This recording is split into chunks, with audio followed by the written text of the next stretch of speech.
Halo semuanya, kembali lagi di channel CV. Ya, jadi hari ini ya banyak yang bilang, aduh bosan banget bang bahas Bitcoin terus. Sekali-sekali bahas altcoin potensial. Oke, sudah lama ternyata video terakhir aku tentang altcoin itu bulan lalu ya. Bulan lalu, dan kita akan coba lagi ya ngasih rekomendasi. Oh ya, disclaimer sekali lagi tidak ada ajakan membeli ya, karena di sini aku cuman menjelaskan kepada teman-teman kira-kira fundamentalnya ini apa gitu ya. Kira-kira fundamentalnya ini apa, fungsinya juga untuk apa, kelebihannya apa, kekurangannya apa. Oke. Jadi akan aku jabarkan, sisanya terserah kalian DOR, karena ya ini adalah salah satu koin, dua-duanya koin yang akan masuk di portofolio maksudnya ya.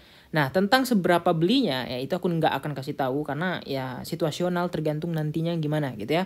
Oke, sesuai judulnya, dua koin layer 2 terbaik tetap jatuh sejauh ini masih di Matic, dan kemudian masuk lagi satunya lagi adalah ya benar banget FTM atau Phantom.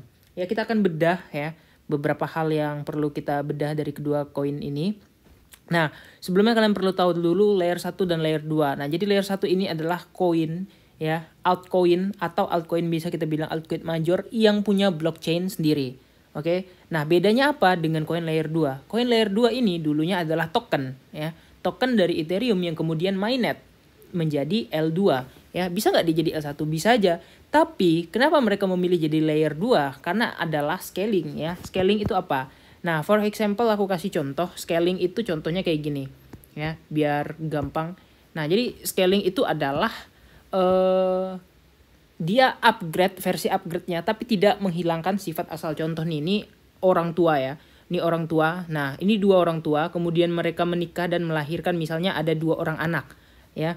Nah, jadi semua anaknya ini pasti ada sifat daripada kedua orang tua ini, dan DNA-nya pasti ada DNA orang tua ini.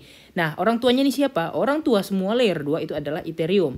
Nah, jadi semua koin layer 2 ini adalah scaling daripada si Ethereum itu sendiri gitu ya. Nah, jadi kalau kita perhatikan juga ya, semua koin itu masih memiliki sifat-sifat Ethereum ya. Sekali lagi ya, masih memiliki sifat-sifat Ethereum tapi tapi udah dalam versi upgrade-nya. Contoh ya. Nah, si anak ini dia punya sifat yang sama dengan orang tuanya, kedua orang tuanya. Tapi pasti ada sifat khasnya sendiri si anak ini. Misalnya orang tuanya yang ini suka makan mangga. Nah, si anak ini juga suka makan mangga, tapi ada juga buah lain yang di anak ini suka. Misalnya nih ya, si anak ini bisa melukis atau bisa menggambar gitu ya. Nah, si orang tua itu nggak bisa, tapi si orang tua bisa bernyanyi dan si anak juga bisa bernyanyi kayak gitu.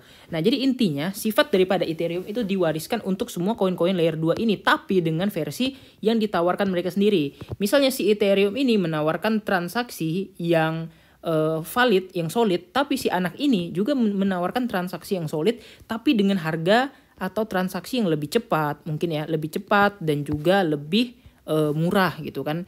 Nah, contohnya nih lagi si Polygon ya. Nah, dia adalah anak daripada si Ethereum ya. Ini Ethereum dan ini Matic ya. Kita bilang ini aja Matic ya. Nah, ini Matic dan ini Phantom ya. Nah, ini si Ethereum ya. Dia punya gas fee yang begitu mahal. Kemudian si Matic ini di mainnet lah sama si Matic ini, si Polygon ini. Tapi sifat Ethereum untuk bridge-nya itu tetap ada, dan juga si Matic ini dia tetap memiliki ciri khas. Misalnya ya, dia tetap layer 2, tapi apa yang ditawarkan? Nah, aku menawarkan transaksi yang lebih cepat, kemudian gas fee yang lebih murah ya. Nah, si si Matic ini dia ngeklaim kalau transaksinya bisa 100 kali lebih cepat daripada si Ethereum, dan gas fee-nya bisa 1000 kali lebih murah. Begitu juga dengan Phantom. Phantom juga layer 2. Jadi artinya dia punya kelebihan lagi sama kayak Ethereum, sama kayak Matic gitu ya. Dia juga katanya menawarkan gas fee yang murah, kemudian transaksi yang cepat, lebih scalable, lebih aman, lebih secure, dan macam-macam.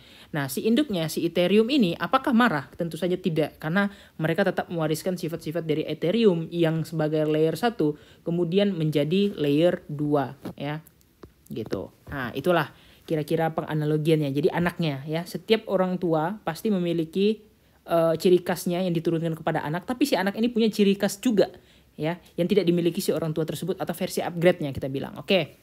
Nah, langsung saja kita lihat di CoinMarketCap dulu sebelum kita lihat chartnya. Nah, untuk si Matic dia di rank 9 dan kita lihat total supply-nya ya. Pengandai-andaiannya di sini total supply si Matic itu atau total keseluruhannya max supply-nya sekitar 10 miliar dengan all time high 2,9 dengan kapitalisasi pasar yang udah di rank 9. Kalau menurut aku wajar-wajar aja karena dia salah satu koin yang lama juga ya. Kemudian untuk FTM atau Phantom ini kalau menurut aku dia lebih overrated, lebih underrated gitu ya maksudnya.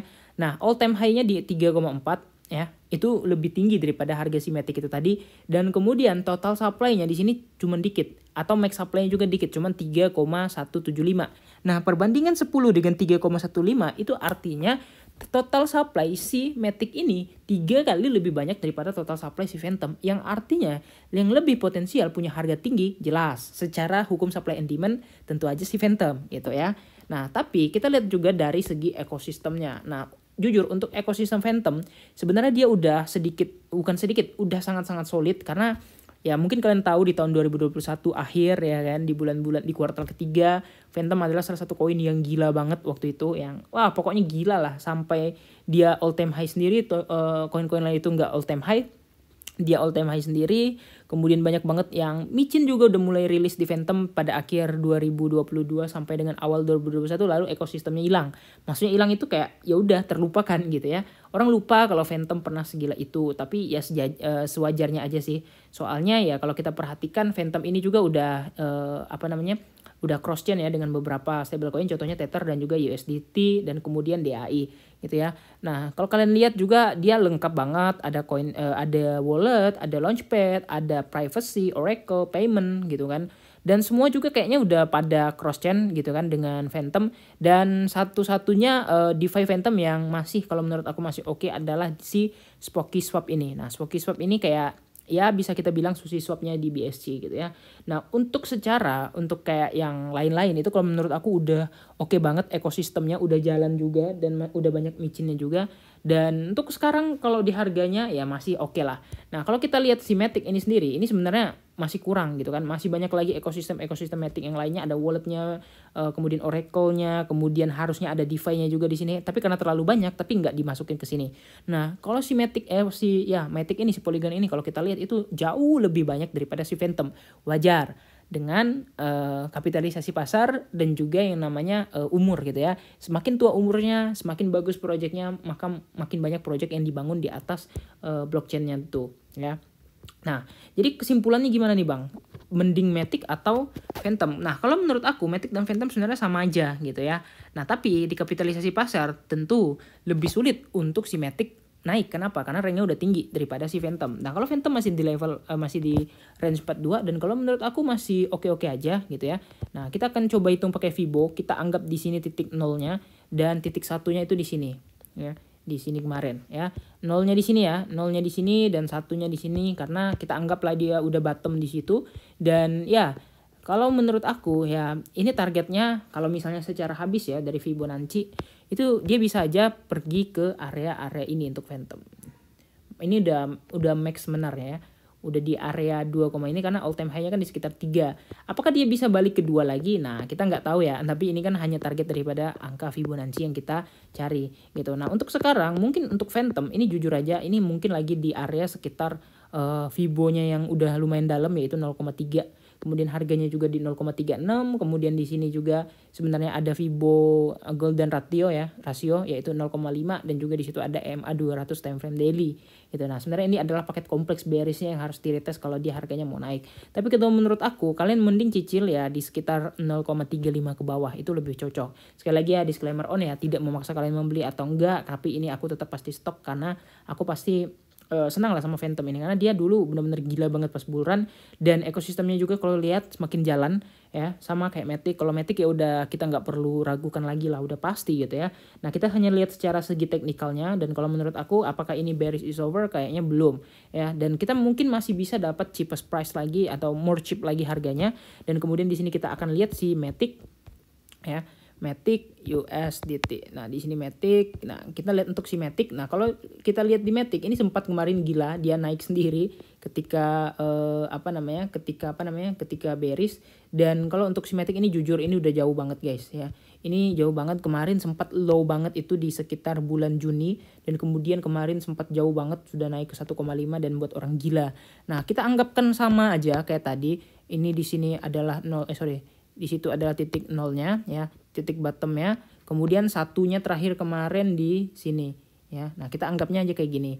Nah, ini angka Fibonya. Kemudian ya sama kayak di si sama si kayak si Phantom, ya kurang lebih dia harus ke titik ini lagi di bawah 0,7. Ini mungkin menurut aku adalah reliable price untuk Xerox, untuk nyicil juga, untuk belanja.